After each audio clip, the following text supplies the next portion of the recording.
परम पिता परमेश्वर की कृपा से आज का भजन कीर्तन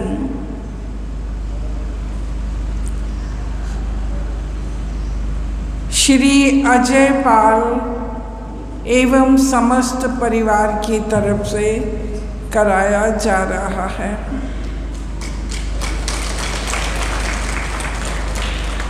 आज का संदेश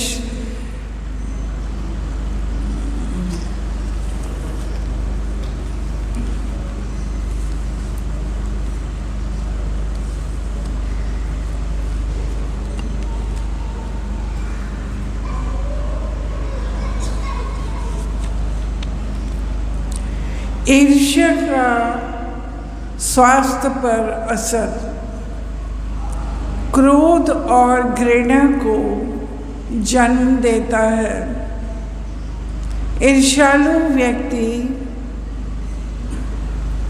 अंदर ही अंदर कुढ़ता रहता है, तनाव में हर वक्त रहता है।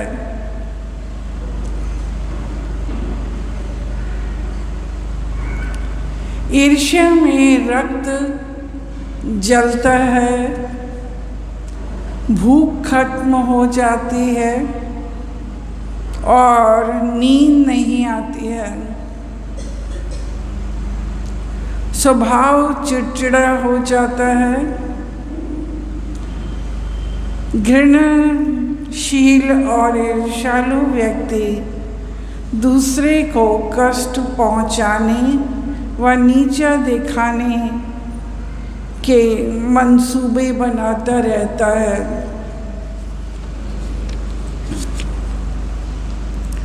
दूसरों की तरक्की देख देख कर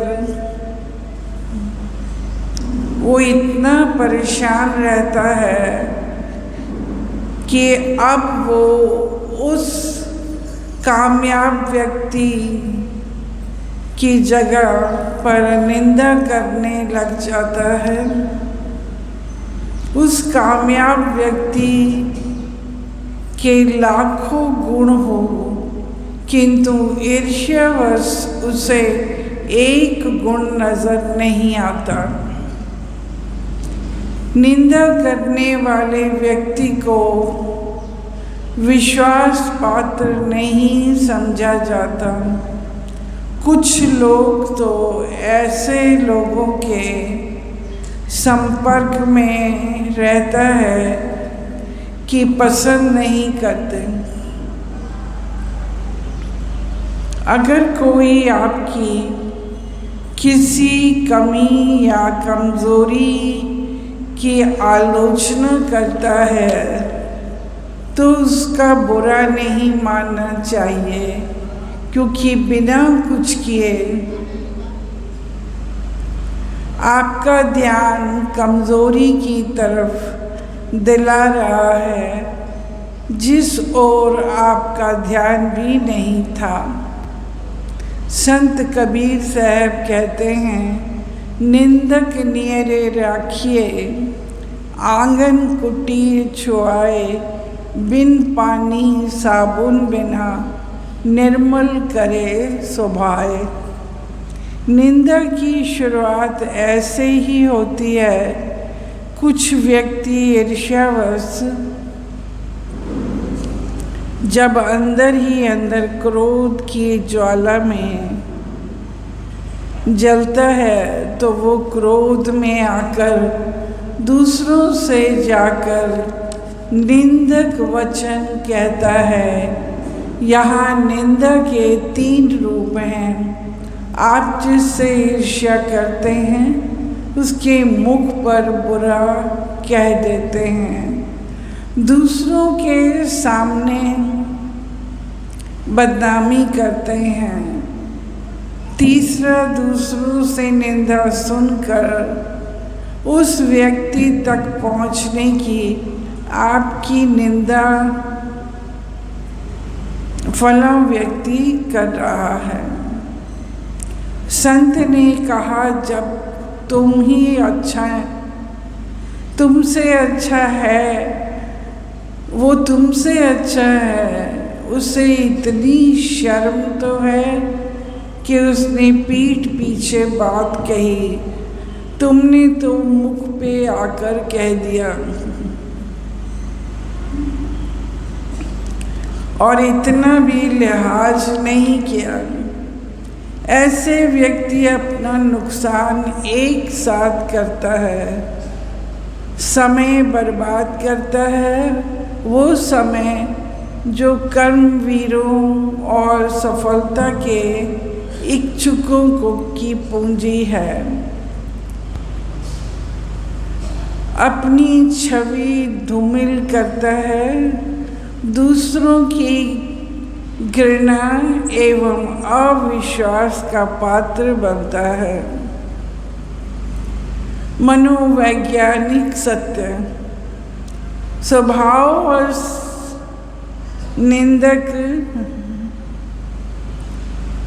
जिस व्यक्ति का स्वभाव ही निंदा करने का है, वो निंदा करने से चूकता नहीं, क्योंकि उसके पास ऐसी दृष्टि होती है जो दोष ढूंढने में दक्ष होती है। आप उसे निर्मल और पवित्र गंगा जल दे दें, अपनी खोजपूर्ण दृष्टि से वो उसमें भी दोष निकाल कर निंदा आरंभ कर देंगे। मन की भड़ास निकालने के लिए यदि किसी के प्रति आपके मन में रोष है, गुस्सा है, तो भी आपको अधिकार नहीं बनता कि आप जहाँ तहाँ खड़े होकर किसी की निंदा करें। निंदा करना सामाजिक अपराध है। आप व्यक्तिगत रूप से उस व्यक्ति से मिले और अपनी नाराज़गी जाहिर करके मन का मैल साफ करें। उसे बताएं कि आपको उसकी फला बात से या व्यवहार से कष्ट हुआ है। इस प्रकार उस व्यक्ति की नज़र में आपका सम्मान बढ़ेगा और आप निंदा करने जैसे पाप से बचेंगे। दूसरों के सामने आपकी छवि भी खराब नहीं होगी। सहानुभूति पाने के लिए यदि आप ये सोचते हैं कि किसी की निंदा करके सहानुभूति पा लेंगे तो भ्रम में हैं। निंदक को किसी की सहानुभूति प्राप्त नहीं होती, लोग उसका मजाक उड़ाते हैं। ऐसे लोगों के विषय में प्रतिक्रिया कुछ ऐसे जाहिर होती है, चुगलखोर, इसके अलावा कोई काम नहीं, दूसरों के दोष गिनवाते हैं, खुद की कमियां मालूम नहीं। इससे पेट में कोई बात पचती नहीं, अर्थात ये व्यक्ति विश्वास के योग्य नहीं है। एक बार एक महान चित्रकार तालाब के किनारे बैठकर उसमें कंकड़ फेंक कर लहरों के बिंब देख रहा था। वहाँ से गुजरते हुए एक साधारण व्यक्ति ने चित्रकार को देखा तो उसे ईर्ष्या हुई कि देखो, इसके पास यहाँ बैठने का वक्त है, जबकि उसे सारा दिन काम करना पड़ता है। जब चित्रकार कुछ रचनात्मक नहीं कर रहा, वो साधारण व्यक्ति जब कुछ घंटों के बाद लौटा, उसे हैरानी हुई कि चित्रकार अब भी वहाँ उसी तरह बैठा हुआ था। अचानक गुस्से से भरकर चिल्लाने लगा। इससे लोग एकत्र हो गए। सब पूछने लगे,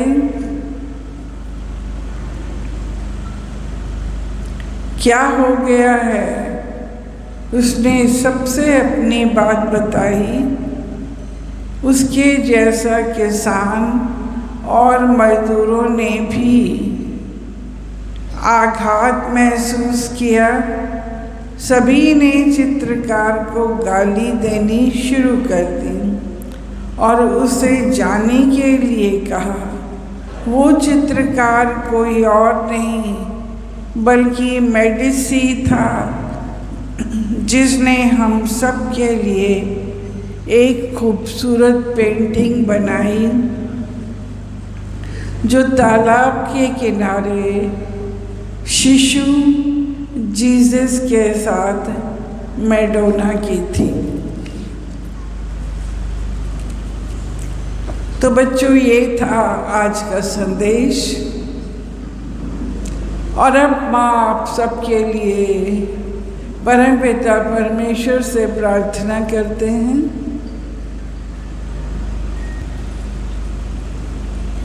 आप सभी की शारीरिक, पारिवारिक, सामाजिक, आर्थिक और मानसिक कष्टों के लिए माँ दिल से दुआएं देती हैं। हमारी हर दुआ आप सबको लग जाए। धन्यवाद। नमस्कार।